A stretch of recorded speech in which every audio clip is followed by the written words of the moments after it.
안녕하세요. 네, 저는 머니 트레이너 백승혜입니다. 네, 오늘 저 혼자 있는 게 좀 이상하시죠? 네, 동키님 없이 오늘 혼자 촬영을 해야 될 것 같은데요. 코로나 확진 때문에 지금 격리 중이세요. 최근에 그 코로나가 다시 조금 확산되고 있는 느낌인데요. 여러분들도 건강 주의하셨으면 좋겠고요. 또 오늘 가지고 나온 주제가 최근에 좀 무거운 주제기는 한데요. 어, 거의 몇십 년 만에 처음으로 집중호우가 예상이 됐었고, 또 그로 인해서 피해도 굉장히 좀 컸었는데요. 오늘 주제는 바로 그 반지하에 대해서 좀 해보려고 합니다. 네, 그래서 확실히 혼자니까 좀 쉽진 않네요. 네, 오늘 첫 번째 시간은 반지하에 대해서 한번 해보도록 하고요. 자, 자료 한번 사진을 보시면, 반지하라고 하는 그 곳의 이미지는 우리가 일반적으로 주택가, 뭐, 다가구 주택이기도 하고, 뭐, 혹은 가끔 가다가 예전 빌라에서도 이런 반지하들이 있는데요. 지하는 생각보다 많지는 않아요. 지금은 햇빛이 들지 않는 지하들은 잘 만들지 않고 있고, 지금의 형태처럼 약간 이렇게 빼꼼하게 창문을 내고 있는 반지하의 형태들은 그래도 임대, 특히 주택으로서 사용이 되고 있거든요.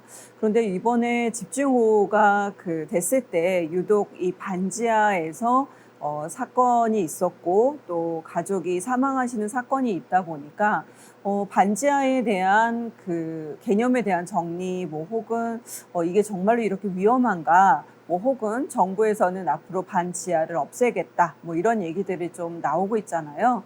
그래서 오늘 이 시간에는 반지하에 대해서 정의를 좀 내려보고 왜 이렇게 우리 주변에는 반지하가 많은 걸까? 이것도 한번 여러분들이 생각이 드셨을 것 같아요.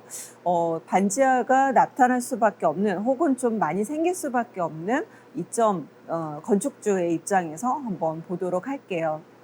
자, 그래서 반지하는 지금 뭐 추초 국민일보에서 나왔던 것처럼 물이 차기 좀 쉬운 구조를 가지고는 있어요. 그런데 우리가 얘기하는 이 반지하라고 하는 형태가 어떤 개념인지 좀 보도록 할 건데요. 이번 집중호우로 인해서 이제 사망사고 발생했고, 그 다음에 전국적으로는 이 지하하고 반지하의 그 가구 수가 거의 32만 7천 가구에 이릅니다. 전체적으로 봤을 때는 뭐 5에서 한 6% 정도로 굉장히 많은 면적을 차지하는 것은 아니에요. 주거 형태에서는 그래도 좀 작은 그 형태를 가지고 있지만, 그럼에도 불구하고 이 숫자상으로 봤을 때는 32만 가구면 상당히 좀 많은 편이잖아요. 그런데 그 중에서도 유독 이 서울이 다음 표를 보시면 아시겠지만 20만 1천 가구로요. 거의 전체 지하 혹은 반지하 숫자 중에 60%에 육박할 정도로 이 서울에 좀 집중이 되어 있습니다. 왜 이렇게까지 서울에 집중이 되어 있을까요? 당연히 우리가 보통 뭐 1층부터 이제 상층부까지 건물이 지어질 텐데 임대료라는 게 있죠. 그런데 우리가 보통 이제 다가구 다세대들은 1층부터 한 3층 정도까지의 그 단독주택처럼 생긴 곳에 많이 있거나 혹은 최근에는 거의 한 5층에서 7층 정도 되는 건물에 다가구에 많이 형성이 되어 있는데요. 당연히 층수가 높을수록 임대료는 좀 올라가게 될 거고 싸지 않을 거예요. 그런데 내가 직장 생활이나 이 거주해야 되는 어떤 그 필수적인 그 요소들이 다 서울 특히 집중되어 있다 보니까 서울에 거주는 해야 되겠는데 출퇴근 시간을 줄이기 위해서 저렴한 주거를 찾다 보니까 이 지하라고 하는 곳도 임대가 나가더라는 거죠. 한동안 지하가 임대가 잘 안 나갔던 때가 있었어요. 그래서 저는 이제 일산에 거의 20년 정도 살고 있는데요. 일산은 그 3층 정도가 단독 주택으로 지어지는 게 일반적이고요. 그 3층 건물에 5가구 이상을 넣을 수가 없어서 보통 뭐 1층하고 2층에 양쪽으로 2가구씩, 그리고 3층에 주인 세대 이렇게 산 5가구 정도가 사는 게 가장 일반적이었는데요. 지하에 똑같이 이제 그 남는 공간이 있어서 지하 공간이 있는 곳들이 상당히 많이 있어요. 근데 그 공간을 거의 뭐 창고로 쓰거나 뭐 임대가 잘 나가지 않으니까 그냥 이렇게 뒀다가요. 어느 순간부터 그 지하에 이 다가구, 말 그대로 화장실하고 주방을 넣어서 다가구를 만들기 시작을 하시는 사례들이 한 2000년도 초반부터 이렇게 좀 늘기 시작을 했거든요. 이거는 어찌 보면 저렴한 주거가 많이 없기 때문에 일어나는 현상인 건데요. 한번 이제 구조를 한번 보도록 할게요. 우리가 보통 일반적으로 건물을 볼 때는 아까 제가 1층, 2층, 3층 이렇게 있다고 했잖아요. 이 검은 색깔, 즉 약간 그레이 색깔로 이렇게 바닥에 깔려 있는 게 이제 지하 부분이라고 보시면 될 것 같아요. 그냥 땅이라고 봐주시면 될 것 같은데, 보통 저 회색깔하고 위에 흰 색깔 사이를 우리는 그 GL, 즉 그라운드 레벨이라고 하는데요. 땅에 지하로 있는 공간하고 지상에 있는 공간을 딱 표시해주는 라인이라고 해요. 그래서 GL이라고 하는데, 그 라인 밑으로는 건물을 잘 짓지 않으려고 해요. 이유는 뭐냐면, 당연히 우리가 지하로 그 공간을 만들려면 흙을 파야 되잖아요. 흙을 파고 그 공간을 이제 삥 둘러서 이렇게 비어있는 공간을 만들다 보니까 당연히 이 흙에 대한 압력이 빈 공간으로 이렇게 쏟아질 수밖에 없어서, 지하 공간을 만들려고 하면 당연히 터파기도 해야 되고 그 토지의 압력을 견딜 수 있도록 이 옹벽에 가까운 어떤 그런 그러니까 벽의 처리도 좀 필요해요. 자, 그러다 보니까 지하로 파는 건 아무래도 지상에 올리는 것보다는 건축비가 훨씬 더 많이 들어가게 됩니다. 그런데 지하를 만들었는데 임대도 잘 되지 않는다. 그러면 굳이 지하를 만들어야 될 이유가 없겠죠. 그래서 요즘은요, 대체로 이 지하 공간을 잘 만들지 않고 지상으로 훨씬 더 많이 뽑는 게 일반적이에요. 또 지상으로만 좀 많이 하는 이유는 또 한 가지는 예를 들어서 주변에 집이 이렇게 둘러싸여 있을 거잖아요. 집들이 놓여 있을 건데 한 곳에서 이제 뭐 한 3층 정도 되는 집을 허물고 한 7층 정도로 다가구를 지었어요.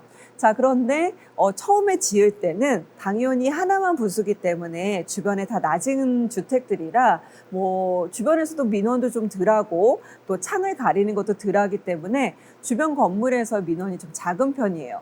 그런데 점점 그렇게 7층 높이의 다가구들이 세워지기 시작을 하면 나도 저렇게 지어볼까? 라고 생각이 드시면서 부서지고 또 7층이 되고 부서지고 뭐 5층에서 7층이 되는 과정이 막 반복되다 보면 점점 주변에 이 창이 높은 면적으로 가리게 돼요.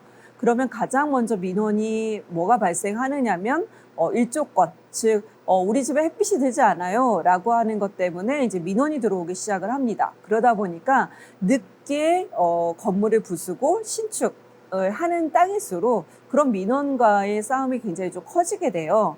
그리고 당연히 이제 높은 건물들이 서 있잖아요. 양옆으로 혹은 뒤에까지.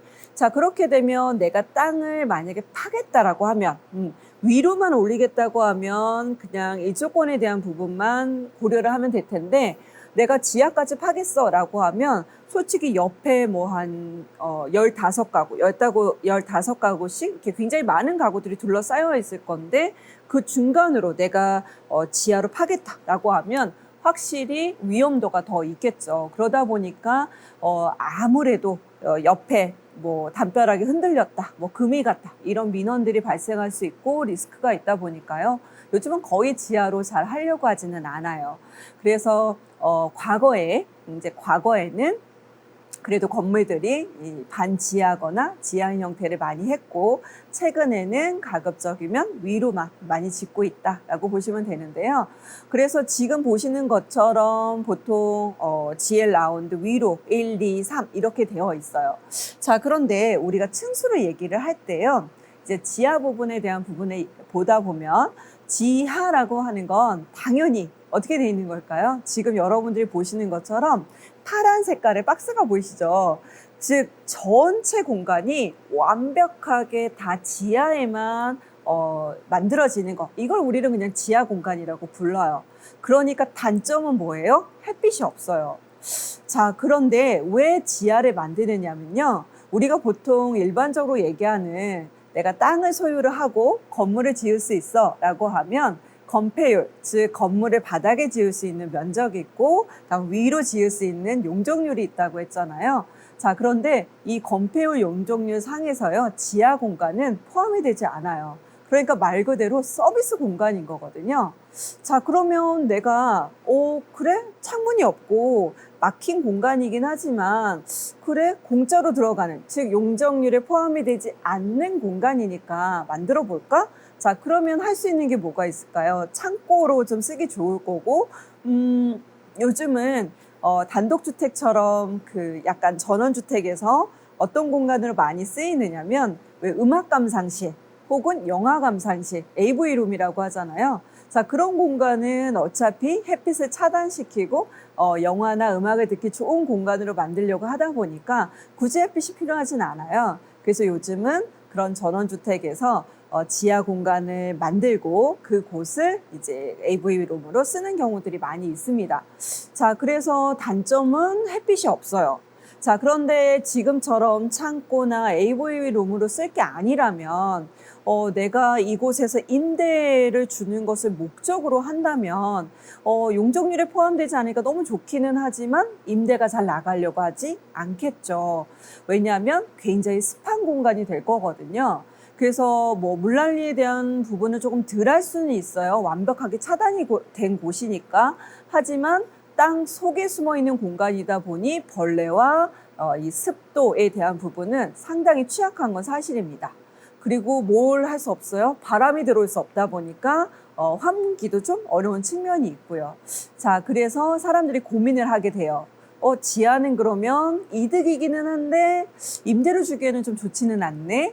자, 그런데 하나의 방법이 뭐가 있느냐면, 자, 그림으로 한번 보시죠. 자, 지금처럼요, 밑에 반지하라고 되어 있는 부분이 있는데, 자, 1, 2, 3층까지는 똑같이 창문이 있어요. 자, 그런데 제가 2분의 1 높이 이하 이렇게 쓰여 있는 부분하고 반지하 이 두 개를 다 합하면 한 개층이 되는 거예요. 즉, 반지하라는 건 뭐냐면, 우리가 보통 한 층을 가리키는 이제 높이가 있어요. 보통 주택일 때는 우리가 아파트 높이가 예전에는 천정고라고 하는데요. 아파트를 들어가셔서 내가 거실을 딱 들여다 봤을 때 천정으로 딱 보이는 곳. 거기까지가 천정고라고 하는데, 이 천정고가 옛날에는요, 거의 80년도, 90년도까지는 2.2m? 한 2.3m가 조금 안 되는 그 정도의 높이였고, 그 다음에 한 2000년도 들어서는 높이가 2.3m 정도였어요. 보통 사람들의 키가 여성분들은 한 1.6m, 그리고 남자분들은 한 1.7 정도였다가 높이가 좀 높을수록 개방감도 있고 또 아무래도 시원해 보이다 보니까요, 또 사람들의 신체도 많이 늘어났죠. 이제 커졌잖아요. 자, 그러다 보니까 아파트의 높이가 2.4m로 올라갔습니다. 그래서 요즘은요, 한 층을 주택에서 얘기를 할 때는 천정고까지가 2.4m예요. 자, 그런데 2.4m는 바로 이렇게 콘크리트 벽처럼 그 위의 선이 딱 정해진다고 한다면 그 안에는 다시 또 뭐가 들어가야 되느냐면 위층으로부터 내려오는 뭐 설비 같은 것들이 좀 들어가야 되지 않을까요? 혹은 아파트 같은 경우에는 파이프 덕트라고 해서 PD라고 하는데요. 이 파이프 덕트가 있어서 거기에 뭐 수도 배관 전기들이 좀 들어가다 보니까 뭐 굳이 관들이 보이지는 않아도 되지만 내가 조명을 하기 위해서 혹은 에어컨을 달기 위해서 천정 안에도 공간이 좀 필요해요. 자, 그래서 보통 건물의 보호라고 하는데 힘을, 즉 건물의 천장을 떠받들기 위한 좋은 구조가 이제 보라고 하는 거고, 그 보가 보통 건물의 높이에 따라 30에 30cm, 뭐 혹은 40에 40cm 이렇게 좀 두께가 있어요. 자, 그래서 그 보 정도의 공간이 안에 숨어 들어가 있거든요. 그래서 우리가 한 층에서 다음 층까지 높이를 고려를 해보면 우리가 보이는 공간은 2.4m를 쓰고 있지만 실상은 약 30에서 40cm 정도가 더 숨어 있습니다. 그래서 우리가 주거 공간의 한 층의 높이를 얘기를 할 때는 2.7m 정도쯤이 되고요. 상가는 훨씬 더 높아요. 상가는 기본적으로 눈에 보이는 게 거의 2.7m에 안에 숨어져 있는 게 한 30에서 40 혹은 1m까지도 있거든요. 자, 그러다 보니까 상가는 뭐 낮아야 3m, 또 좀 높다 그러면 한 3.5m까지 됩니다. 자, 그래서 우리가 보통 한 층에 대한 높이의 정의는 그렇게 기억을 하시면 되는데, 제가 얘기 드리고자 하는 이 반지하의 정말 특징적인 거 하나는 뭐다? 예, 우리가 알고 있는 그 주택의 한 층에 반 있죠? 딱 2분의 1. 그 높이를 넘지 않으면 우리는 반지하라고 불러요. 자, 그러니까 어떻게 해야 되는 거예요? 지금 그림에서 보시는 것처럼요. 위에 창문이 놓여져 있는 공간 있잖아요. 제가 2분의 1 높이 이하라고 되어 있잖아요. 이게 넘으면 한 층으로 인정을 받고요. 층의 높이 반이 안 되면 층수로 인정을 받지 않아요. 즉 지하 공간으로 인식을 한다라는 거죠. 자, 그러면 2.7m라고 가정을 하면 내가 땅에서부터 위로 올라와 있는 창의 높이가 몇 미터 이하면 될까요?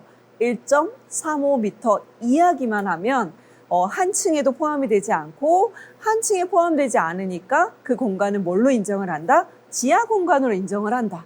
자, 근데 지하 공간은 어떻게 된다고 했어요? 예, 건폐율, 용적률에 포함이 되지 않는다. 자, 그러니까 어떻게 된다? 공짜로 주어지는 서비스 면적이다.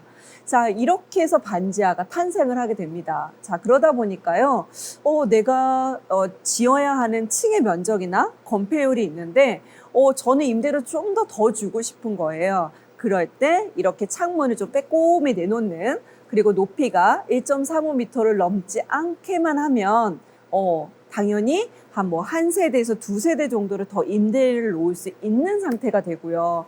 자, 그러면 임대주, 즉 건물주 입장에서는요, 임대가 늘어나니까 굉장히 경제적으로 이득이네요. 그런데 또 임차인 부분에서는 또 어떨까요? 임차인도 아까처럼 지하면 내가 아무리 임대료가 저렴해도 햇빛도 안 들고 바람도 안 들고 하는 곳에 굳이 임차를 들어가고 싶지 않을 텐데, 지금처럼 이렇게 창문도 있고 그 창을 통해서 햇빛과 바람이 들어온다고 하면 너무 좋을 거잖아요. 자, 그러다 보니까 임대인의 어떤 이해관계와 또 임차인의 저렴한 주거를 원하는 게 잘 이해관계가 떨어져서요, 이 반지하로 그 집을 설계하시는 분들이 꽤 있었어요. 그래서 한 2000년도, 그러니까 거의 이제 서울은 기본적으로 옛날부터 있었고요. 일기 신도시들은 이제 2000년도 초반 정도에도 형성이 됐으니까 한 1990년도죠. 그러니까 1990년도 후반에서부터 한 2000년도 초반까지가 있다 보니까 지금 지어진 지 한 15년에서 한 25년 차 정도쯤 경기도는 돼가고 있고요. 서울은 좀 오래된 주택들이 많이 있죠. 거의 90년도 초반 혹은 80년도부터 지어진 그런 주택들이 많이 있으니까요. 자, 그래서 다가구에 특히나 반지하가 많이 생겨났었던 건 이런 이유가 있구나라고 생각하시면 됩니다. 자, 그러다 보니까 이 서울에 특히 아까 보셨듯이 거의 20만 가구 정도가 생겨서 있는 형태라고 보시면 되고요. 자, 요번에 그 집중호우가 벌어졌을 때 이 땅으로 주변에 이제 비가 내리면 당연히 하수관으로 물이 들어가야 되는데요. 하수관이 보통 이 두께가, 즉 하수구의 관이라는 게 있잖아요. 근데 그 관이 그렇게 두껍지가 않아요. 한 10에서 12? 그러니까 우리가 이렇게 넓이로 봤을 때 보통 한 7cm짜리도 있고요. 한 12에서 15cm짜리도 있고, 바깥에 도로변에 있는 것들은 좀 넓게 파도록 그렇게 되어 있는데요. 솔직히 작은 곳들도 굉장히 많이 있습니다. 우리가 눈으로 보이는 그 맨홀 뚜껑들은 그래도 그 밑으로 물이 이렇게 흘러서 내려가는 곳이니까 좀 크지만, 우리가 보통 이렇게 쇠로 이렇게 뭔가 담배 피우고 사람들이 이렇게 버리시는 그런 데 보면 그 안에 공간은 정작 좀 좁거든요. 그리고 그 쇠로 되어 있는 부분에 사람들이 어쨌든 이제 뭐 낙엽이든 뭐 이런 것들이 좀 빠질 수 있게 하다 보니까 굉장히 넓잖아요. 거기에 낙엽들하고 휴지하고 뭐 담배꽁초 뭐 이런 것들이 좀 쌓이면서 가뜩이나 좀 관이 넓지 않은 상태인데 좀 막게 돼요. 그래서 이번에는 솔직히 관이 좁은, 그러니까 관에 이 처리할 수 있는 이 넓이에 비해서 너무 집중호우가 있어서 단기간에, 단시간에 그걸 처리할 수 없어서 이제 그 보통 욕실 같은 데 보면 우리가 욕실 청소를 하기 위해서 물을 막 이렇게 그 한 번에 틀 때가 있잖아요. 그럴 때 보면 한참 이렇게 좀 기다려야 되는 때가 있잖아요. 그런 현상이라고 보시면 돼요. 그래서 뭐 서울이 뭐 원래부터 좀 저지되고 뭐 그 예전에 농사를 지었던 데라 뭐 쉽지 않다라는 얘기도 있지만 지금처럼 이렇게 집중호우가 올 때는요 쉽지 않죠. 예, 어쩔 수 없이 그런 현상들이 벌어질 수밖에는 없어요. 그래서 가장 좋은 건 주기적으로 이 하수관을 청소해 주는 것, 입구 부분이라도 청소를 해주면 당연히 조금 더 원활한 부분이 있고요. 그리고 그렇게 했음에도 불구하고 안 될 경우에는 네, 정말 자연재해가 맞는 거거든요. 그런데 지금 GL, 즉 땅의 면적에 있는 요 라인에서 물이 차오르기 시작을 하면 당연히 창문이 있는 우리 반지하 부분들은 당연히 물이 차서 들어갈 수밖에 없는 구조일 수밖에는 없는 거죠. 그리고 빠져나갈 데도 없으니까 거의 이렇게 꽉 차게 침수가 될 수밖에 없는 구조였다고 보시면 될 것 같아요. 그래서 지금 이 반지하에 대한 그 고민들을 다시 좀 하게 됐고, 사람들이 그러면 반지하를 좀 그 침수가 되지 않도록 할 수 있는 방법이 없겠느냐라고 하는 인식들이 이제 생겨나시게 된 것 같아요. 자, 그런데 정부는 어떤 얘기를 꺼내 들었느냐면, 이참에 아예 반지하를 아까 그 우리가 건축법상으로 한 층에 2분의 1을 넘지 않으면 층수를 인정하지 않는다고 했잖아요. 그래서 그렇게 지하 공간을 주택으로 쓸 수 있게 해주겠다고 했는데 정부는 아예 이번에는 새롭게 건축이 되는 건물들에 지하가 있는데 주택 용도로는 허가를 내주지 않겠대요. 지하가 있는 건 건축법상으로는 당연히 가능한 일이고 또 반지하를 해도 상관은 없는데 그게 사람들이 늘 주거처럼 살아야 되는 이 주택 용도로는 건축물 대장상 허가를 해주지 않겠다라는 거죠. 자, 그러면 이제 앞으로 생겨나는 그 건물들에서는 지하를 좀 보기 어려운 상황이 될 것 같기는 해요. 자, 그런데 아예 그렇게 하지 않겠다라고 이제 얘기를 하니까 이제 반대 의견들이 있겠잖아요. 그죠? 지금 계속해서 제가 어떤 얘기를 꺼냈느냐면 당연히 반지하는 서울 지역에 특히나 이렇게 집중이 돼 있는 이유는 당연히 서울에 일자리가 있고 서울에서 내가 거주해야 될 이유가 있는데 주택 가격이 너무 비싸기 때문에 저렴한 주거를 필요로 하는 사람들은 당연히 이 반지하를 또 필요로 할 수밖에는 없거든요. 자, 그래서 반대 의견은 뭐예요? 그럼 반지하를 없애게 되면 우리처럼 저렴한 주거를 필요로 하는 사람들은 어디로 가란 얘기냐? 그럼 또다시 뭐 경기도로 가거나 아니면 정말 저렴한 주거의 대명사인 고시원으로 가란 얘기냐? 뭐 이런 거잖아요. 고시원은 저렴한 장점은 있지만 단점은 뭐예요? 큰 공간을 잘게 쪼개서 이 면적당 단위 임대료를 좀 작게 만들어 준 거거든요. 하지만 제곱미터로 따지자면 실상은 그 어떤 곳보다 제곱미터당 임대료 수준은 제일 높아요. 오히려. 자, 그래서 오히려 고시원은 내가 그냥 객관적인 금액으로는 상당히 적지만 내가 넓은 공간을 필요하라 하는 사람이라고 한다면 당연히 임대료는 그 어떤 곳보다도 비싸더라. 자, 그래서 이제 반대 의견들에 많이 이제 부딪히고 있고 또 고민들을 하고 있는 것 같아요. 자, 그러면 이 어느 만큼 지하가 저렴하길래 그런 얘기를 하는 걸까요? 한번 데이터를 볼까요? 네. 서울시가 국토부에 그렇게 요청을 했어요. 어떻게 요청을 했느냐면 상습 침수 지역 혹은 침수가 우려되는 지역에서는 반지하 주택의 건축을 허가하지 않겠다. 자, 그죠? 자, 그랬더니 이제 반대 의견이 있었고, 반대 의견에서는 이런 거죠. 지금 보통 이제 층마다 임대료 형성이 되는 그 수준들이 있는데요. 보통 우리가 일반층이라고 얘기를 하면 그냥 평균, 그러니까 지상층이라고 보시면 좋을 것 같고요. 그 지상층의 일반적인 데이터를 기준으로 놓고 봤을 때, 100이라고 본다면, 지하의 전세 수준은 거의 3분의 1, 즉 36% 정도라고 하고요. 또 월세 수준으로 가게 되면 일반층에 비해서 거의 절반 수준인 56%라고 합니다. 자, 그래서 만약에 우리가 원룸을 그러니까 방 하나 정도 있는 그 빌라가 한 40에서 50만 원 정도쯤 한다라고 하면 지하는 월세로 놓고 보면 한 25만 원? 뭐 그렇게 한다는 얘기고요. 그런 원룸의 전세가가 한 1억에서 1억 1천이라고 한다면 요런 곳들은 한 3천, 뭐 3,500? 요 정도 한다라는 거거든요.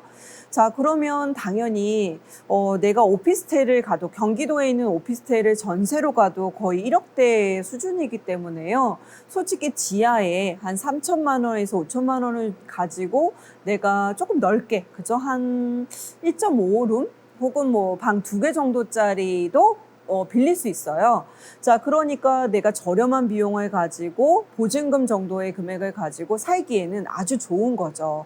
그리고 월세를 놓고 보더라도 이 정도면 고시원 수준이거든요. 그래서 이런 그 저렴한 주거를 필요로 했던 사람들, 특히 이런 곳에는 누가 있으시냐면 나이 드신 분들이 꽤 있으세요. 네.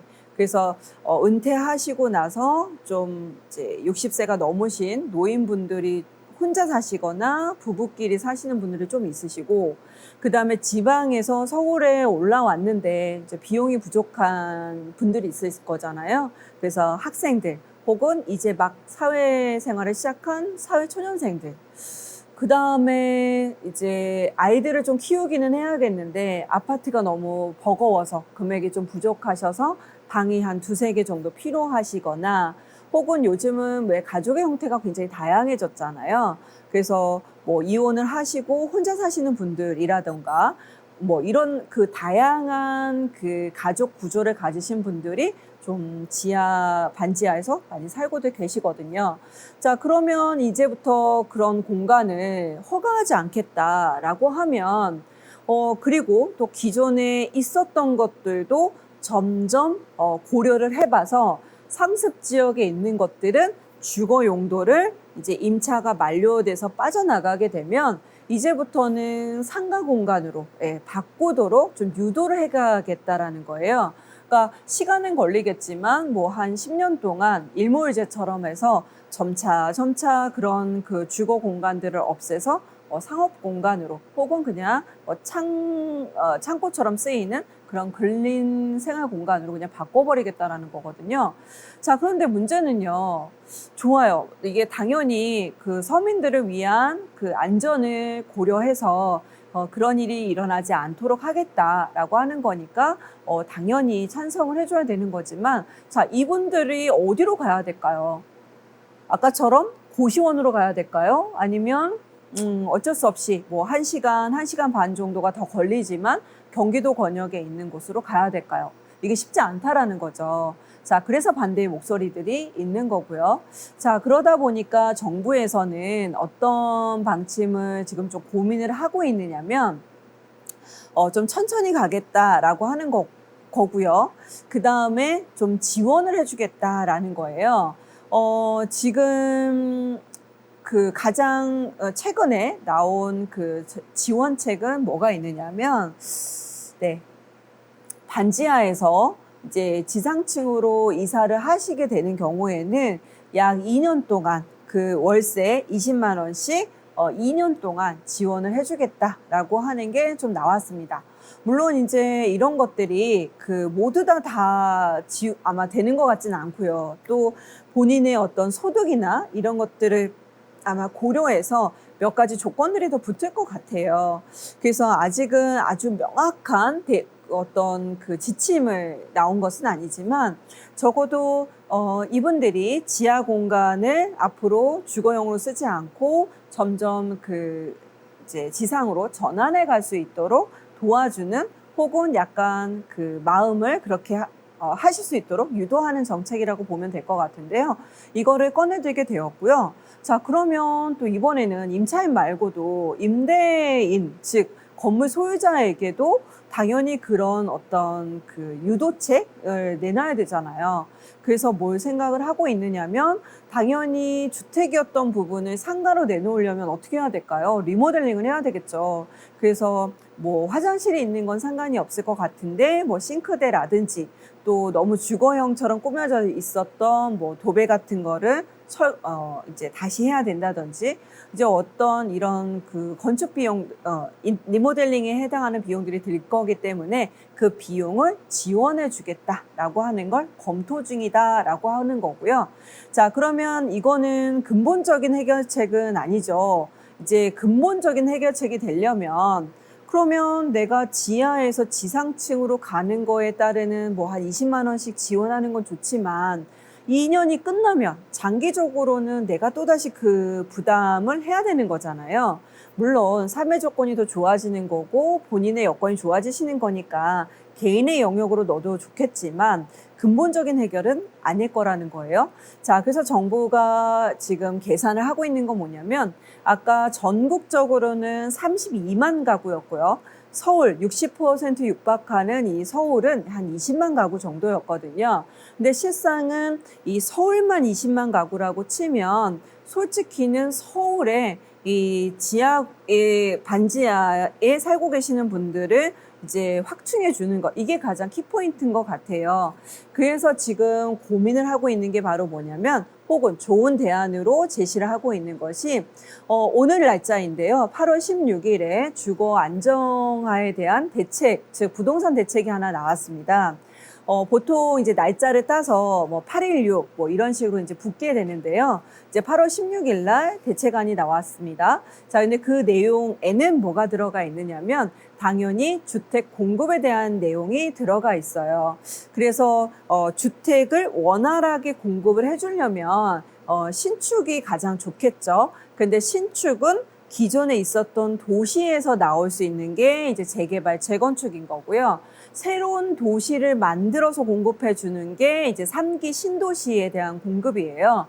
당연히 규모상으로는 많이 그리고 빠르게 공급할 수 있는 건 신도시인데 신도시는 아무리 서울 외곽 지역에 있다 하더라도 당연히 교통편이 좀 불편할 수밖에 없고 서울이 아니기 때문에 이 출퇴근에 대한 혹은 이 그 거주 공간과 이제 그 직장 간의 거리가 상당히 좀 멀 거라서 만족도는 좀 떨어질 수 있거든요. 그래서 대규모로 공급해주는 상기 신도시에 대한 것과 또 서울 도심지 혹은 중심부에 기존에 있었던 주택들을 노후화된 주택을 빨리 고쳐서 새롭게 지어줄 수 있는 재개발, 재건축에 대한 부분을 담고 있어요. 근데 재개발, 재건축이 기존의 이제 문정부 하에서는 집값을 끌어올리는 기본적인 원흉이다라는 어떤 정의를 내려서 굉장히 재개발, 재건축을 못하도록 막았었거든요.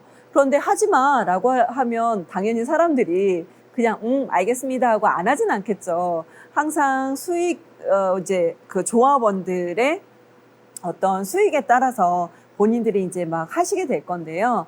그래서 뭔가 당근책, 그 재개발, 재건축을 빨리 많이 하게 하고 싶을 때는 그런 규제들을 완화시켜주면 될 거고요.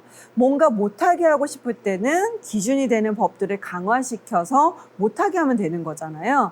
자, 그런데 문정부하에서는 이 재개발, 재건축이 전체 집값을 들썩들썩하게 만들어서 집값을 오르는 원흉이야 라고 정의를 했기 때문에 굉장히 까다롭게 굴었어요. 근데 그 까다롭게 군 가장 기본적인 것 두 가지가 뭐냐면 하나는 재개발인데요. 재개발은 전체를 이제 정비가 훨씬 안 돼 있다 보니까 전체를 갈아엎어서 도로도 만들고 집도 새로 짓고 이런 거거든요. 그러다 보니까 아무래도 개발이익이 좀 클 수밖에 없어요. 그래서 재개발에 대한 초과 이득분에 대해서 금액을 나라에 내라고 하는 제초한, 이제 좀 줄여서 재개발,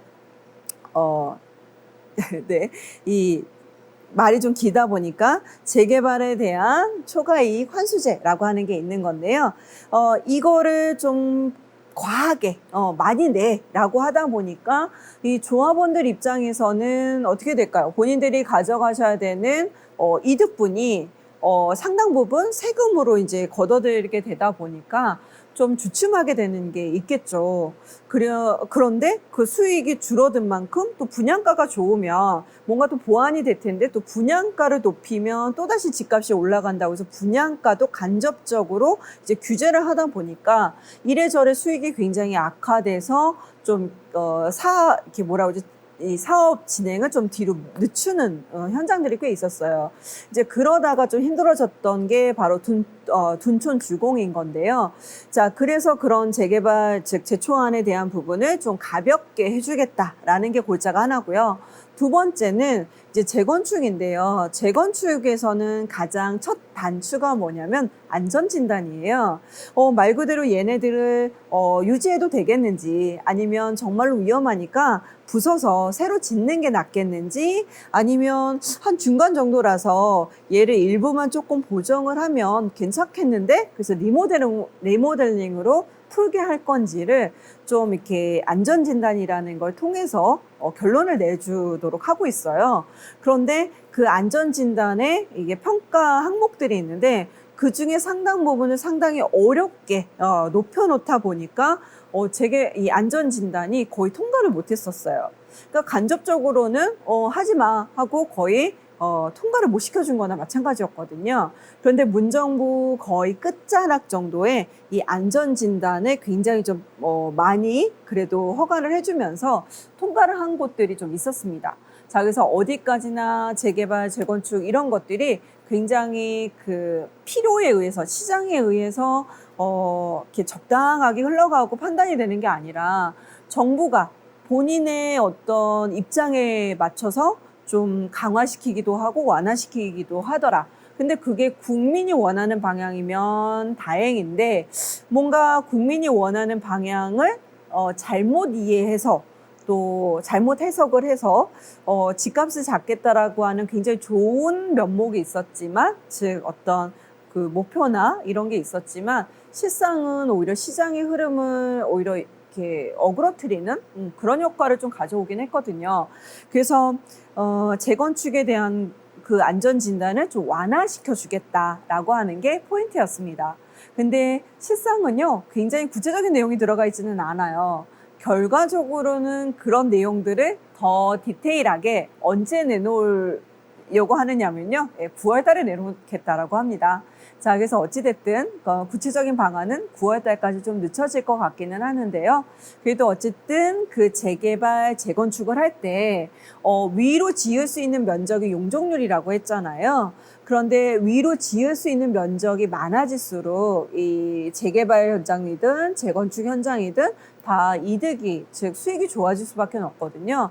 그래서 그 용적률을 좀 상향을 시켜서 늘어난 면적, 뭐 기존에 300%였는데 500%까지 상향을 시켜주면 200%가 늘어난 거잖아요. 그런데 이 200% 중에 한 반 정도를 공공임대로, 즉 임대주택으로 지어라고 이제 얘기를 해주는 거죠. 그러면 그렇게 하면 추가적으로 늘어난 곳에서 당연히 임대주택 분들이 생겨날 거잖아요. 그래서 그 공공임대분을 지금 이렇게 반지하에 계셨던 분들에게 주겠다라는 거죠. 그러면 얼마든지 한 20만에서 23만 가구 정도가 늘어날 수 있다라고 계산을 하는 것 같아요. 자, 이거는 원활하게 됐을 때죠. 근데 뭐 어쨌든 속도가 더디긴 하겠지만 점점 이렇게 만들어주면서 그쪽으로 이전을 시켜준다고 한다면 당연히 침수에 대한 위험도 없을 거고, 또 기존에 살고 계셨던 분들도 저렴한 비용으로 공공임대로 가는 거니까요. 만족도도 있을 것 같고요. 또 재개발, 재건축에서도 또 늘어난 면적이 있으니까 수익성이 즉 사업성이 더 좋아질 거니까 당연히 또 재개발이든 재건축이든 좀 빨라질 거고요. 그래서 이 방향이 나쁘지는 않을 것 같아요. 그래서 구체적인 방안 9월 초까지 좀 기다려보면 좋겠다라는 생각이 듭니다. 자, 그래서 지금 이 반지하라고 하는 거 이슈 하나로 우리가 반지하라는 게 왜 주변에 이렇게 많이 있을 수밖에 없었고, 또 임대료가 저렴해서 또 이렇게 저렴한 주거 형태의 찾으시는 분들에게도 서로 잘 맞았던 그런 상황이었었구나라는 거를 좀 이해하실 수 있었을 거라고 봐요. 자, 그래서 반지하에 대한 법령이 뭐 어떻게 돼갈 건지는 좀 지켜보시면 좋을 것 같고요. 이번에 뭐 서울시나 국토부가 어떤 법안으로 갈지는 모르겠지만요. 가급적이면 반지하 형태는 앞으로 좀 많이 사라지지 않을까. 즉, 지하로 인센티브 줬던 거를 지상으로 인센티브 준다라고 생각해 주시면 어떨까요? 그래서 반지하가 사라지는 거에 대해서 너무 부정적으로 보시지 말고 시류상 어쩔 수 없겠다. 사람들이 지하로 있는 것보다는 지상으로 있는 거를 주택을 더 선호하실 테니까 그 지상의 면적으로 더 확대를 시켜서 옮겨가는 과정이야, 뭐 과도기야 라고 보시면 좋을 것 같습니다. 항상 여태 동안의 모든 법들은요, 돌이켜보면 좀 안 좋은 사건들, 혹은 누군가의 희생이 있을 정도로 굉장히 좀 이슈가 있었던 상황에서 법들이 항상 개정이 되고 좋아져요. 가장 그 법이 많이 개정이 되고 좀 강화된 게 소방법인데요. 이게 왜 이렇게까지 여러 번 고쳐지고 좋아졌느냐면 바로 고시원 때문에 그렇거든요. 고시원이 옛날에는요, 복도문도 되게 좁아서 한 복도 폭이 70cm밖에 되지 않았었어요. 70cm면은요, 여러분들 보고 계신 요 테이블 있죠? 요게 60cm거든요. 요거보다 조금 더 넓었다고 보시면 돼요. 자, 그런데 화재가 나서 사람들이 이제 이렇게 뛰쳐나올 거잖아요. 근데 서로 문이 한 군데가 열리면 문의 크기가 뭐 850, 뭐 혹은 750 똑같다고 하더라도 한쪽에서 문을 열어놓으면 그 복도가 막혀서요. 앞으로 가실 수가 없는 거예요. 그래서 솔직히는 그 문을 여는 거 하나 때문에 그 고시원 복도에서 지식사를 하시는 분들이 상당히 좀 많이 있었거든요. 그 사건이 있으면서 복도의 폭이 1.2m, 지금은 1.5, 그 다음에 아예 오피스텔처럼 생긴 곳들은 2m로 좀 늘어났어요. 그러니까 뭐 스프링쿨러부터 우리가 알고 있는 뭐 이런 복도포, 그 다음에 복도에 이렇게 파란 색깔로 안내등 켜지는 거 있죠. 뭐 그런 것들, 이런 것들이 그렇게 여러 번 어떤 사건이 일어나면서 좀 정비가 되고 좋아졌거든요. 그래서 이번 집중호우가 굉장히 많은 분들이 재산상의 어떤 손해도 입으시고 뭐 최악의 경우 이제 목숨을 잃으시는 사건까지 일어나기는 했는데 이런 계기를 잘 삼아서 좀 법이나 이런 것들이 좀 그에 맞게 잘 변화를 했으면 좋겠습니다. 이미 일어난 것들은 어쩔 수 없고 다음에 일어난 일들이 그렇게 일어나지 않도록 하는 게 가장 좋은 거잖아요. 그래서 관련 법령들이 좀 좋아지고 잘 마련이 됐으면 좋겠습니다. 네. 자, 이번에는 두 번째 한번 화두로 넘어가 보도록 하겠습니다. 두 번째 화두는요, 네, 확정일자입니다. 네, 물 잠깐 마실게요. 저희가 이제 오늘 12번째 시간인데요. 매주 하는 거니까 그래도 12번이면 네, 거의 3달 됐네요. 어쩜 이렇게 시간이 빨리 가는지 모르겠어요. 저번 시간에는요, 저희가 오늘은 확정일자를 하지만 저번 시간에는 뭘 다뤄드렸느냐면 전입신고에 대해서 해드렸었습니다. 우리가 항상 뭐 우리 자녀에게 혹은 친구에게 내가 해줄 수 있는 거, 너 계약했다며? 직구했다며? 라고 하면 꼭 이 두 가지는 해야 된다라고 조언을 해주셔야 된다고 했잖아요. 전입신고는 했니? 확정일자는 받았니? 이 두 가지가 항상 친구처럼 따라붙어 다닌다라고 얘기를 드렸는데요. 저번 시간에는 저희가 전입신고에 대해서 해드렸고 오늘은 확정일자에 대해서 해드리려고 합니다. 자, 좀 얘기가 복잡하실 수는 있어요. 하지만 워낙에 기본적으로 꼭 알고 계셔야 되는 내용이니까 가급적이면 쉽게 이해해 드리도록 하겠습니다. 자, 확정일자는요, 이름에서도 좀 추정이 되시죠? 확정, 뭔가를 딱, 고정을 시켜버리는 거예요. 그리고 이게 어떤 날짜를 기준으로 한다라는 거를 아실 수 있을 거예요. 자, 전입신고는 뭐가 요점이 되는 거예요? 전입, 내가 이 안에 들어왔어. 라고 하는 걸 제3자도 알 수 있도록 신고하는 거야. 라는 거였잖아요. 자, 여기는 두 개를 딱 나눠보면, 네, 날짜를 확정하는 일이다. 자, 그런데 뭔가 날짜를 기준으로 한다는 거는요, 우리가 전입신고에서도 알 수 있듯이, 누군가를 보호해주기 위해서예요. 그런데 우리가 아까 전입신고했니? 확정일자 받았니? 이렇게 얘기를 하는 상황은 뭐예요? 내가 뭔가 전세금이나 월세로 임차인으로서 계약을 맺었을 때인 거잖아요. 자, 그러니 임차인으로서 내가 보호받을 수 있는 날짜겠구나 라고 생각을 하시면 됩니다. 그래서 확정일자는 임차인을 보증금이나 어떤 임차인의 지위를 보호받을 수 있는 날짜겠다라고 생각하시면 되세요. 자, 그런데 전입신고도 뭔가 보호받는, 즉 대항력을 얻는 일이었잖아요. 그러면 확정일자는 뭐를 위한 걸까요? 네, 그 개념을 살펴보도록 하겠습니다.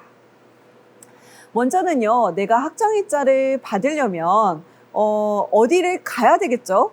확정일자를 받을 수 있는 기관들이 있는데요. 통상적으로는 우리 전입신고하러 가는 게 어디라고 그랬어요? 네, 동사무소라고 했잖아요. 내가 81번지 이렇게 살고 계신다면 그 살고 있는 번지의 바로 앞 행정기관이 나를 담당하는 기관이라고 말씀을 드렸었는데 그게 일반적으로 동사무소이기 때문에 동사무소를 가시는 거고요. 내가 면이야 그럼 면사무소, 읍이야 그럼 읍사무소를 가시면 된다라고 말씀을 드렸어요. 자, 그러면 확정일자를 받을 수 있는 기관은 통상적으로 동사무소입니다. 자, 그래서 읍면 동사무소의 주민센터로 가시면 돼요. 자, 그런데요, 이렇게 동사무소, 즉 우리가 알고 있는 주민센터를 가지 않고도 이 확정일자를 받을 수 있는데요. 요건 좀 모르시는 분들이 많이 있으세요. 자, 어디가 가능하냐면, 자, 두 번째는 법원과 등기소입니다. 자, 법원은 우리가 보통 법적으로 보호를 받기 위한 서류나 이런 것들을 띌 때도 가고 또 소송이 벌어지는 곳이잖아요. 또 등기소는 대표적으로 뭘 하는 곳이냐면 소유권이 이전이 되면 등기부 등본에 제 소유를 기록을 하도록 되어 있는데 그 기록을 한다는 의미에서 등기소라고 합니다. 즉 뭔가를 적는다는 거잖아요. 그래서 등기소는 당연히 어떤 권리들을 적는 일이라서 당연히 법적으로 보호받을 수 있는 법원, 그 다음에 소유권이나 기타 사항들을 적을 수 있는 등기소, 이 두 개에서는 당연히 확정일자를 받으실 수 있고요. 그 다음에 이제 세 번째는 공증기관에서 인증을 받는 일인데요. 솔직히 이렇게까지 하시는 분들은 많이 없으세요. 그냥 어차피 우리는 동사무소에 가시면 일반적으로 확정일자를 받을 수 있고 임차인으로서 임대차 보호법의 대상자가 되시는 건데 굳이 제가 돈을 별도로 들여가면서까지 공증 비용을 받으실 필요는 없죠. 그런데 그래야만 되는 이유가 있을 때가 있어요. 그래서 차선책으로 택하실 수 있는 방법이 바로 공증 방법이다라고 보시면 되고요. 이거는 여러분들 일반적인 임차인분들이 잘 쓰시는 방법은 아니기 때문에 그냥 주민센터 가면 돼 라고 알고는 계시되 법원이나 등기소 혹은 공증을 통해서도 확정일자를 받을 수는 있구나 라고 생각해 주시면 되고요. 저는 주택이 아니라 상가 임차인인데요 라고 한다면 어디로 갈 수 있는 거죠? 세무서에서도 확정이자를 받으실 수 있습니다. 자, 그래서 확정이자를 받을 수 있는 기간은 이렇게 되고요.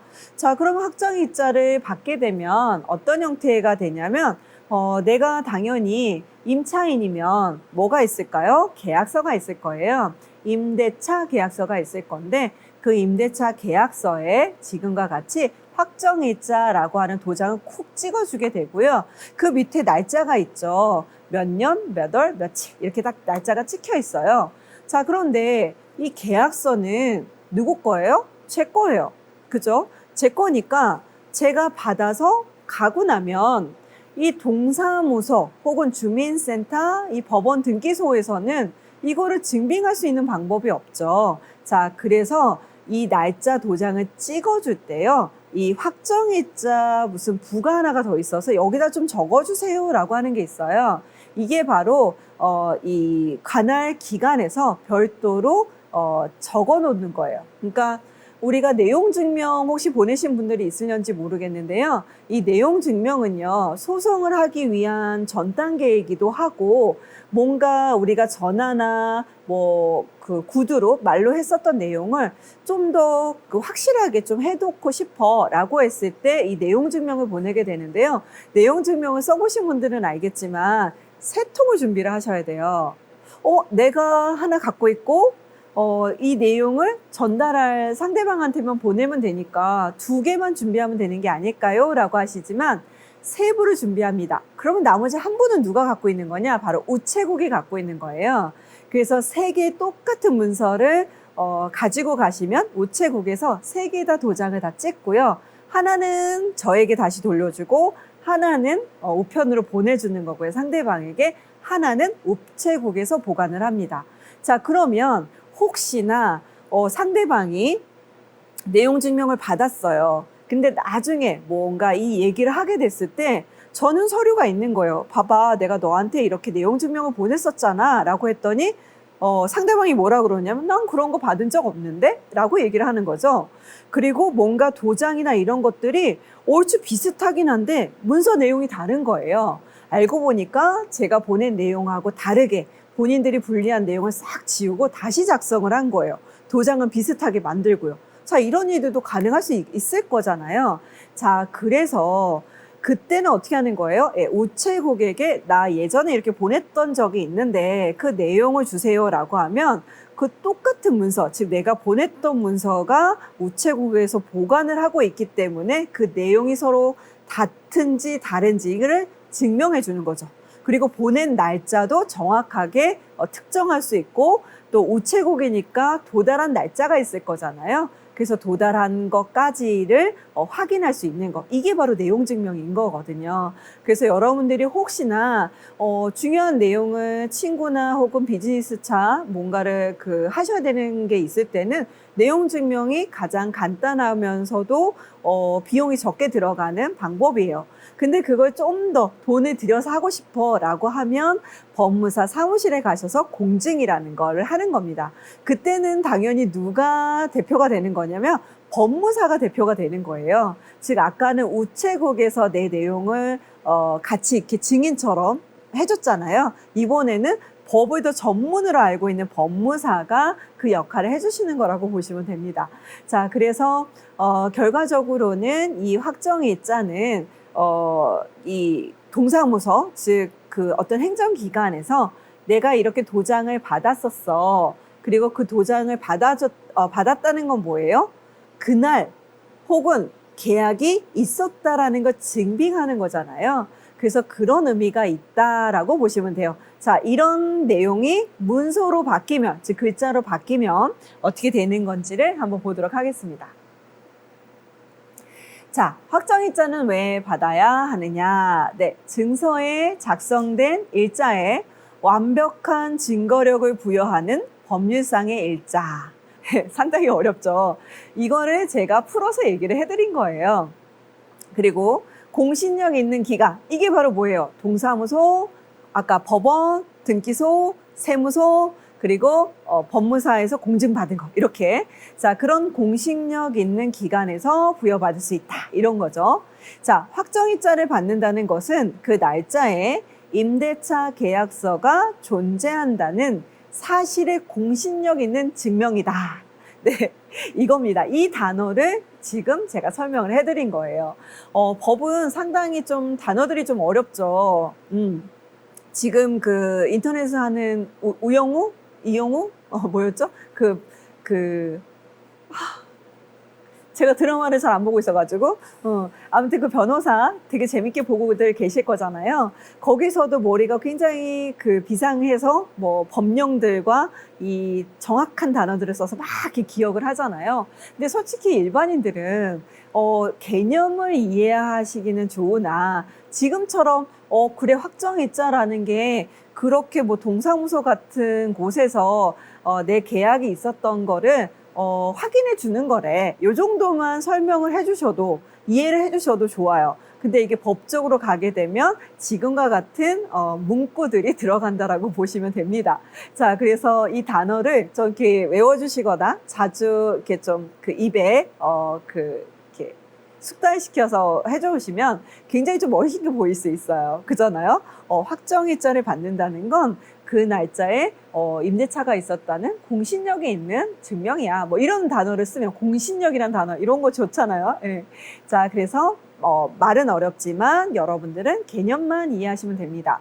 자, 그러면 내가 그 날짜에 계약이 있었다라는 걸 누구로부터 공신력이 있는 기관으로부터 인정을 받았어요.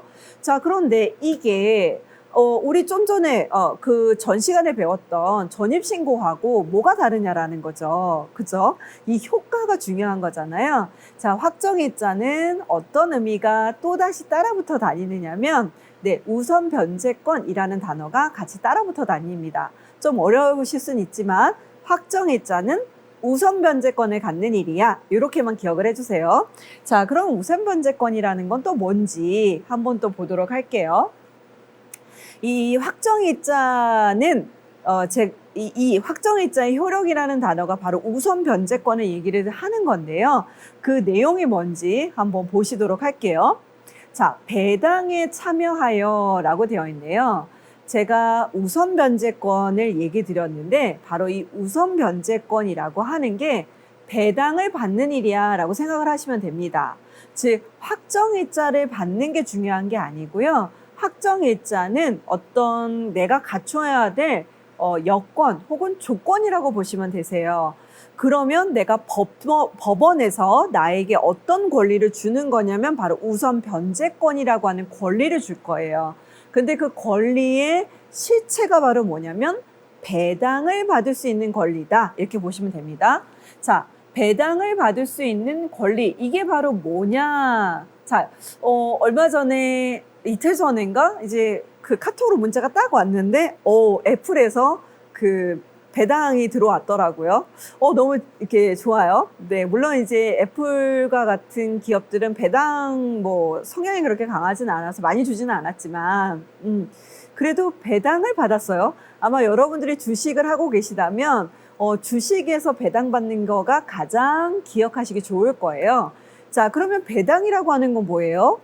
주식회사의 주주면 당연히 그 회사가 뭔가 사업을 벌여서 이득이 남았어요. 그럼 그 이득에 남는 거를 그 주식에 각 해당하는 주식 양만큼을 n분의 1로 쪼개서 이득분을 나눠주는 것 이거잖아요. 자, 그래서 배당이라고 하는 건 결과적으로 아주 단순하게 얘기를 하면 돈 받는 거예요. 돈을 받을 수 있다라고 생각하시면 됩니다. 그러면 내가 임차인인데 주주도 아닌데 뭘 배당을 받으라는 거야? 그게 아니라 돈 받을 수 있는 권리라고 보시면 돼요.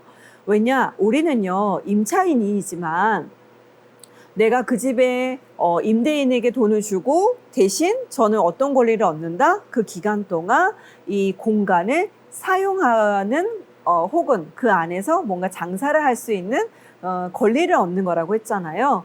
그런데 내가 만약에 그 공간을 빠져나와서 계약이 종료가 돼서 이제 이 계약이 완벽하게 끝나버리고 나면 나에게는 어떤 권리가 다시 남는다고 했죠? 네, 돈을 받아올 수 있는 권리가 있다라고 했어요.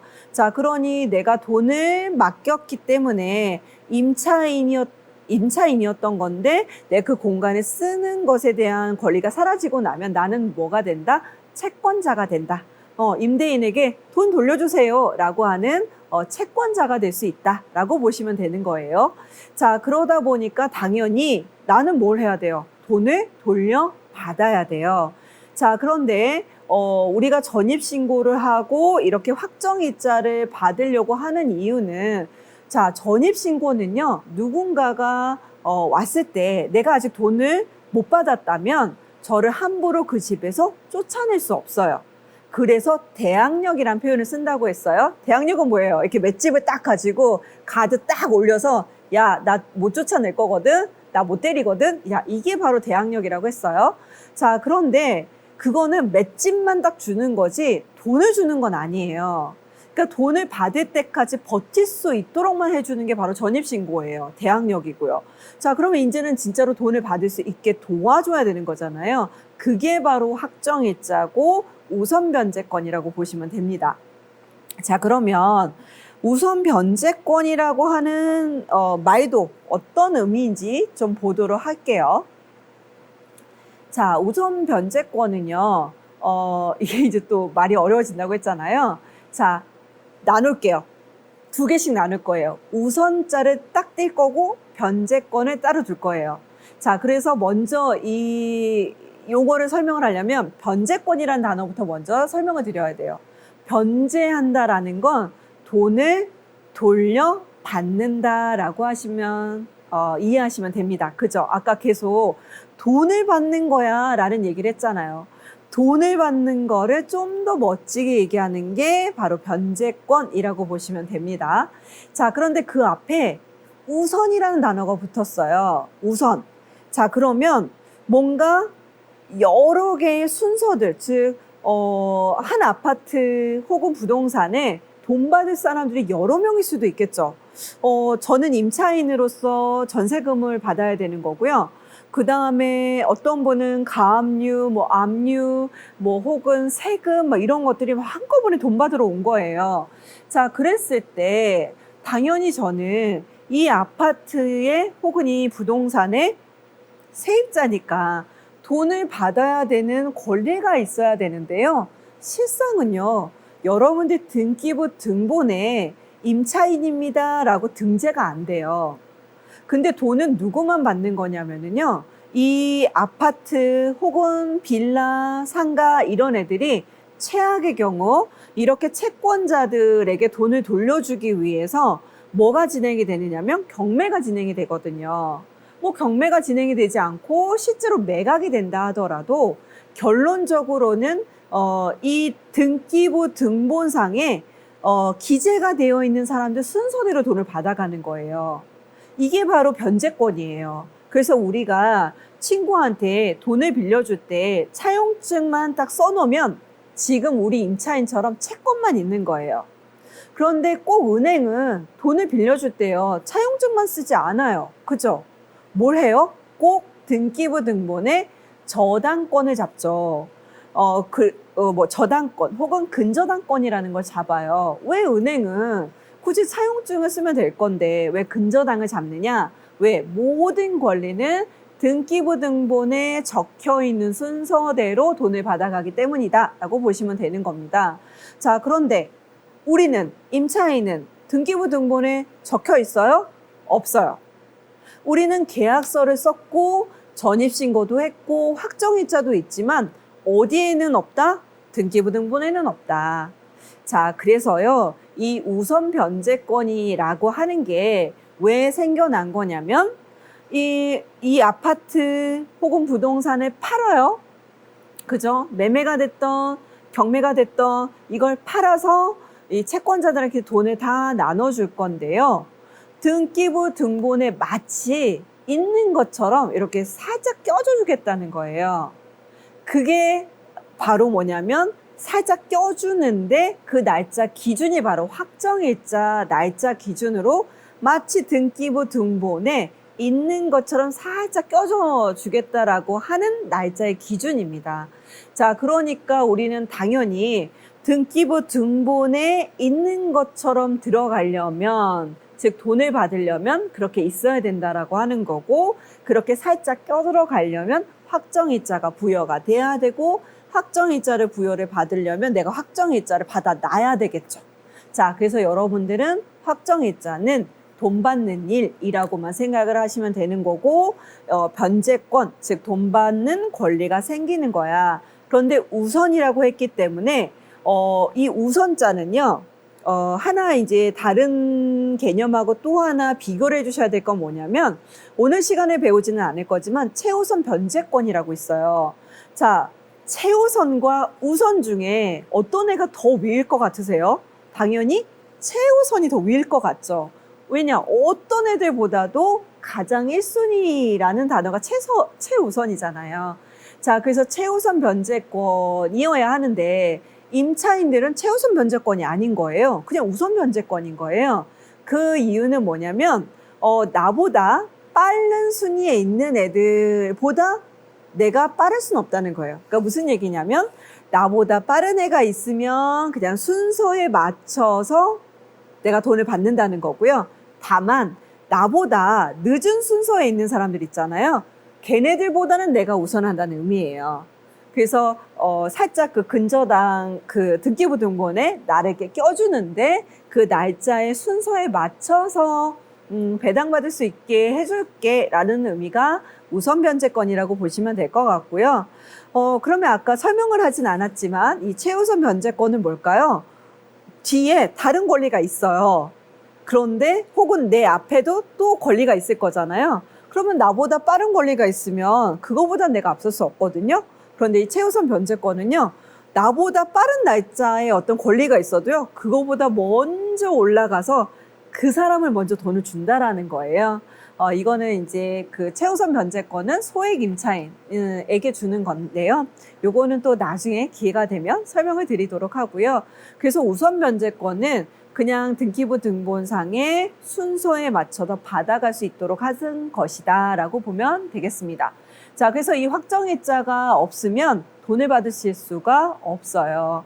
자, 그래서 우리가 제가 그 지금 설명을 다 드리긴 했지만 그래도 글로 한 번 더 확인하셔야 될 것 같잖아요. 자, 좀 전에 보여드린 것 중에 우선 변제권 앞에 한 줄이 더 있었습니다. 자, 그걸 한번 볼게요. 이 확정일자의 효력 부분으로 넘어갈게요. 네, 앞쪽으로. 네, 두 번째를 볼게요. 확정일자가 없으면 임대차 계약서의 존재 사실을 증빙할 수 있는 공신력이 없기 때문에 원칙적으로 배당에 참여할 수 없다. 즉, 이 얘기는 아까 얘기 드린 대로 임차인도 돈을 받을 수 있도록 법적으로 만들어준 거라고 보시면 되고요. 이게 없었다면 애초에 그냥 채권자다라고 보시면 될 것 같습니다. 자, 그러면 우선 변제권이 성립하는 날짜 혹은 조건도 알아야 될 거잖아요. 자, 우리는 확정일자만 또 받으시는 분들이 간혹가다 있으세요. 절대 안 돼요. 항상 이 우선 변제권, 즉 돈을 받을 수 있는 권리는요, 이 세 개가 다 있어야 돼요. 자, 전입신고 무조건 해놓으셔야 되고요. 그 다음에 내가 거기에 살고 있어야 돼요. 그리고 확정일자를 받아야 돼요. 근데 우리가 항상 어른들이 너 전입신고했니? 확정일자 받았니? 이렇게 두 가지만 얘기를 하시는 이유는 뭐냐면, 내가 거기에 전입신고, 그러니까 그 실제로 살고 있는지를 제3자가 알 수 있나요?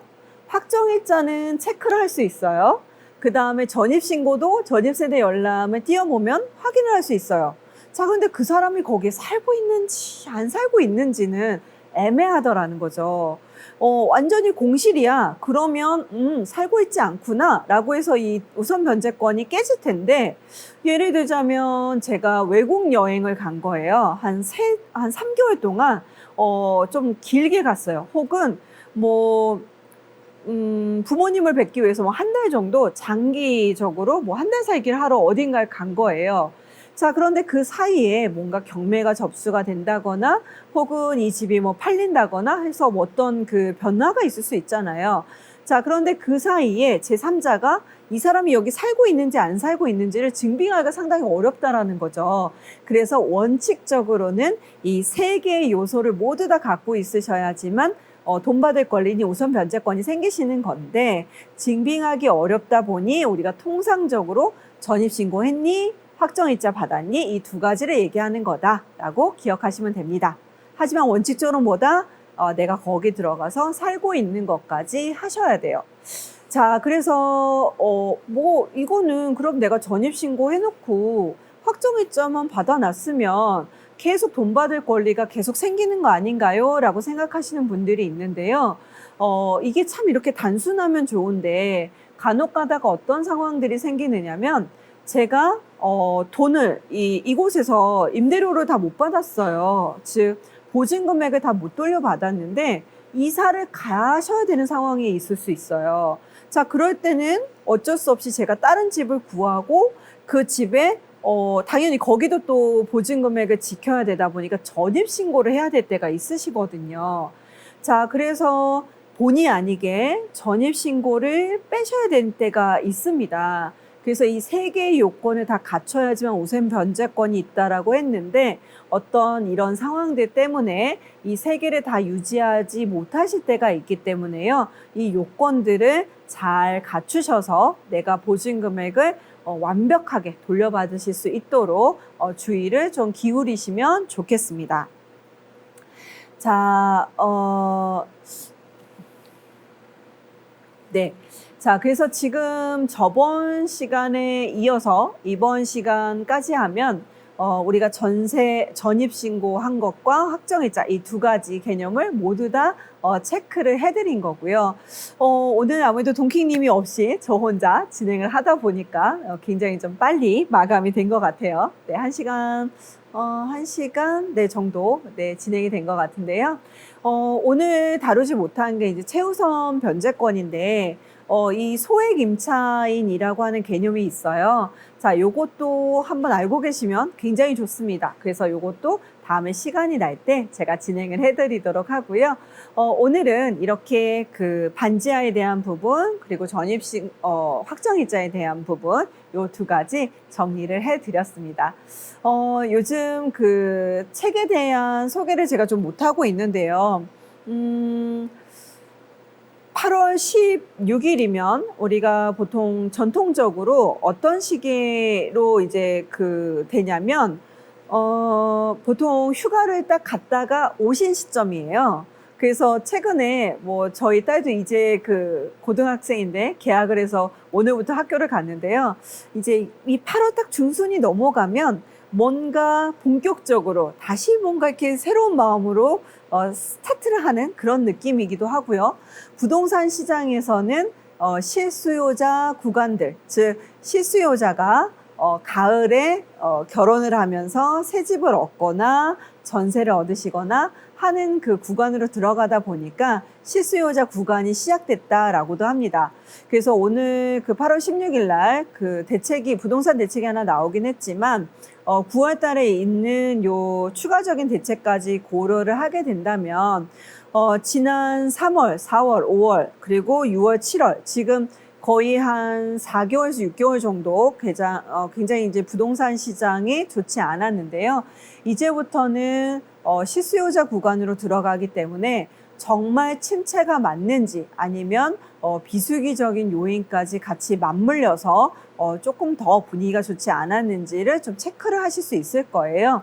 그래서 이 9월 달, 특히 8월 셋째 주부터는 뭔가 부동산 시장에 있어서 약간 지금과 다른 분위기가 좀 나올 수 있겠다라고 생각을 해주시면서 좀 다시 마음을 좀 준비를 해주시면 좋을 것 같고요. 또 8월 달은 아직 뭐 입주가 되기는 했지만, 말복이 지나긴 했지만, 아직은 뭐 본격적인 가을이 온 건 아니기 때문에요. 이럴 때, 8월 달에 좀 기본적인 공부들을 해놓으시면 상당히 좋을 것 같습니다. 네, 그래서 마음 잘 이렇게 다듬어 주시고, 또 항상 열정에도 관리가 필요하다는 거 말씀드리면서요. 열정 관리 잘 하셨으면 좋겠습니다. 자, 오늘 여기까지 저는 머니 트레이너 백승혜였습니다.